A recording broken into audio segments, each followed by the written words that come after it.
এক বাবা এসে বললেন, উমরে ফারুক আমার ছেলে কথা শোনে না, বেয়াদব। উমরে ফারুক ছেলেরে ডাকলেন, বাবা তুমি তোমার আব্বাজানের কথা শোনো না, এটা তো কবিরা গুনাহ। ছেলে বলে, উমরে ফারুক সব দায় দায়িত্ব আল্লাহ ছেলে মেয়েদেরকে দিয়েছে, বাবা মাকে কোনো দায়িত্ব দেয় নাই। উমরে ফারুক বললেন, অবশ্যই দায়িত্ব দিয়েছে।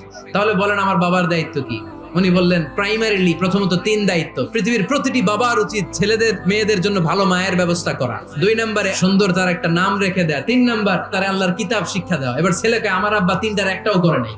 এবার ওমরে ফারুক রেগে গেলেন, বাবার কাঁধে ধরলেন। ছেলে বলে, আমিরুল মুমিনিন, আমার মা নর্তকী, আমার মা মাজুসি, আমার মায়ের মধ্যে কোনো আদব কাদব নাই, সুন্দরী দেখে আমার মা রে বাবা বিয়ে করছে, আমার মায়ের কাছ থেকে জীবনে কিছু শিখি নাই। 2 নাম্বার সাম্মানি খানফাসা, আমার বাবা আমার নাম রেখেছে চামচিকা।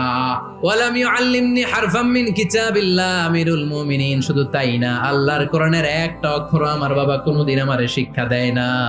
ওমর ফারুক রেগে গেলেন, এবার বাপের কান্দে দইরা মারতে শুরু করলেন। তুই ফুলার নামে